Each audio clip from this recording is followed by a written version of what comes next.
Kekasih Tuhan, bertemu kembali pada pembacaan firman. Tetap semangat dan bersuka cita. Semoga Bapak Ibu sehat selalu dalam lindungan Tuhan. Selagi ada waktu masih diberi nafas kehidupan, mari kita membaca firman surat cinta Tuhan kepada kita. Sebelum membaca firman, kita berdoa terlebih dahulu. Dari manakah datangnya pertolongan kami? Pertolongan kami datang dari Tuhan yang menjadikan langit dan bumi. Sebagai penolong dalam kesesakan sangat-sangat terbukti. Bapa, di dalam kerajaan surga kami datang sujud bersimpu di bawah kaki-Mu. Roh Kudus, urapi kami dengan seluruh pendengar yang mendengarkan firman-Mu. Terangi hati dan pikiran kami saat membaca firman. Kami mulai pembacaan firman ini hanya di dalam nama Tuhan Yesus yang maha suci, maha dahsyat, ajaib. Haleluya. Amin. 1 Samuel 20. Perjanjian antara Daud dan Yonatan. Maka larilah Daud dari Nayot dekat Rama, sampailah ia kepada Yonatan lalu berkata, "Apakah yang telah kuperbuat? Apakah kesalahanku dan apakah dosaku terhadap ayahmu, sehingga ia ingin mencabut nyawaku?" Tetapi Yonatan berkata kepadanya, "Jauhlah yang demikian itu, engkau tidak akan mati dibunuh. Ingatlah, ayahku tidak berbuat sesuatu, baik perkara besar maupun perkara kecil, dengan tidak menyatakannya kepadaku. Mengapa ayahku harus menyembunyikan perkara ini kepadaku? Tidak mungkin." Tetapi Daud menjawab katanya, "Ayahmu tahu benar bahwa engkau suka kepadaku, sebab itu pikirnya tidak boleh Yonatan mengetahui hal ini. Nanti ia bersusah hati. Namun demi Tuhan yang hidup dan demi hidupmu, hanya satu langkah jaraknya antara aku dan maut." Yonatan berkata kepada Daud, "Apapun kehendak hatimu, aku akan melakukannya bagimu." Lalu kata Daud kepada Yonatan, "Kau tahu besok bulan baru, maka sebenarnya aku harus duduk makan bersama-sama dengan raja. Jika engkau membiarkan aku pergi, maka aku akan bersembunyi di padang sampai lusa petang. Apabila ayahmu menanyakan aku, haruslah kau katakan, Daud telah meminta dengan sangat kepadaku untuk pergi dengan segera ke Betlehem, kotanya, karena di sana ada upacara pengorbanan tahunan bagi segenap kaumnya. Jika begini dikatakannya, baiklah, maka hambamu ini selamat. Tetapi jika amarahnya bangkit dengan segera, ketahuilah bahwa ia telah mengambil keputusan untuk mendatangkan celaka. Jika demikian, tunjukkanlah kesetiaanmu kepada hambamu ini, sebab engkau telah mengikat perjanjian di hadapan Tuhan dengan hambamu ini. Tetapi jika kesalahan padaku, engkau sendirilah membunuh aku. Mengapa engkau harus menyerahkan aku kepada ayahmu?"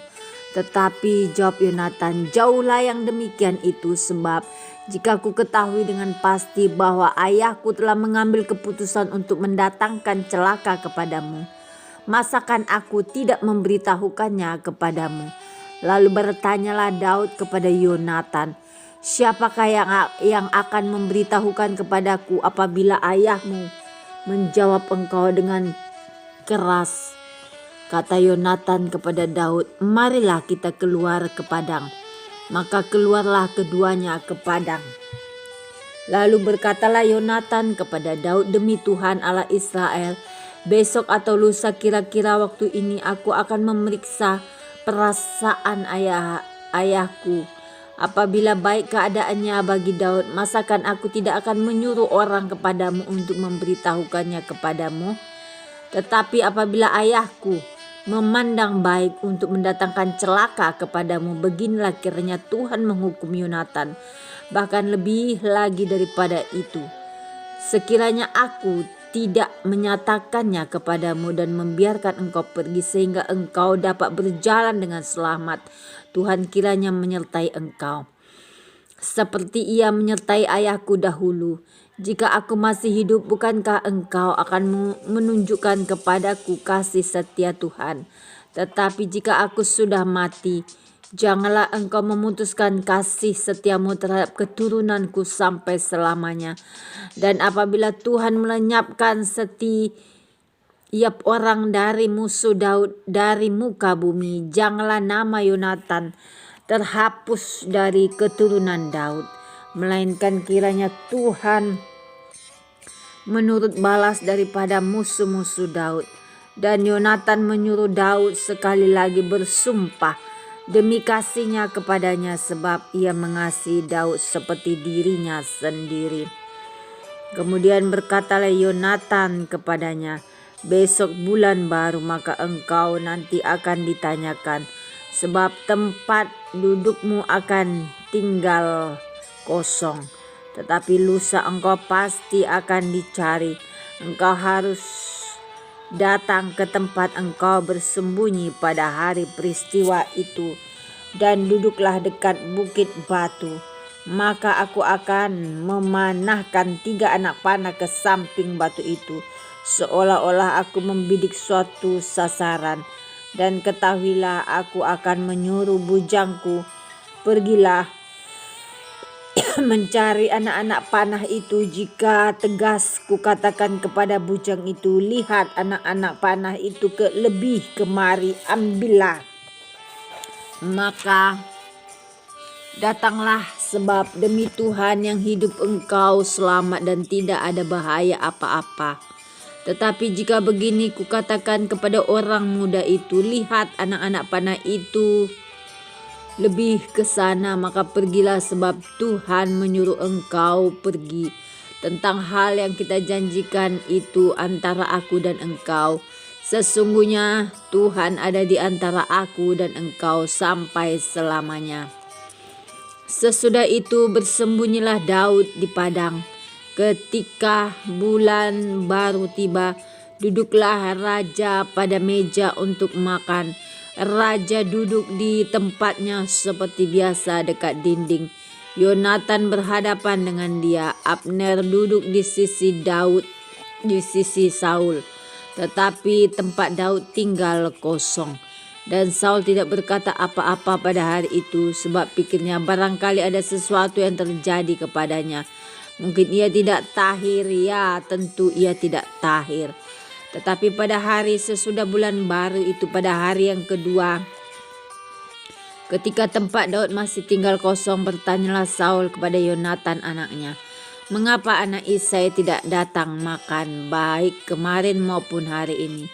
Jawab Yonatan kepada Saul, Daud telah meminta dengan sangat kepadaku untuk pergi ke Betlehem. Katanya, biarkanlah aku pergi, sebab ada upacara pengorbanan bagi kaum kami di kota, dan saudara-saudaraku sendirilah yang memanggil aku. Oleh sebab itu, jika engkau mengasihi aku, berilah izin kepadaku untuk menengok saudara-saudaraku. Itulah sebabnya ia tidak datang ke perjamuan raja. Lalu bangkitlah amarah Saul kepada Yonatan, katanya kepadanya, anak sundal yang kurang ajar, bukankah aku tahu bahwa engkau telah memilih pihak anak Isai, dan itu noda bagiku sendiri dan bagi perut ibumu. Sebab sesungguhnya selama anak Isai itu hidup di muka bumi, engkau dan kerajaanmu tidak akan kokoh. Dan sekarang suruhlah orang memanggil dan membawa dia kepadaku, sebab ia harus mati. Tetapi Yonatan menjawab Saul ayahnya itu, katanya kepadanya, mengapa ia harus dibunuh? Apa yang dilakukannya? Lalu Saul melemparkan tombaknya kepada Yonatan untuk membunuhnya. Maka tahulah Yonatan bahwa ayahnya telah mengambil keputusan untuk membunuh Daud. Sebab itu Yonatan bangkit dan meninggalkan perjamuan itu dengan kemarahan yang bernyala-nyala. Pada hari yang kedua bulan baru itu ia tidak makan apa-apa, sebab ia bersusah hati karena Daud, sebab ayahnya telah menghina Daud. Pada waktu pagi keluar Yonatan ke padang bersama-sama seorang anak muda kecil sesuai dengan janjinya kepada Daud. Berkatalah ia kepada budaknya, larilah, carilah anak-anak panah yang kupanakan. Baru saja budak itu berlari, maka Yonatan melepaskan sebatang anak panah lewat kepala budak itu.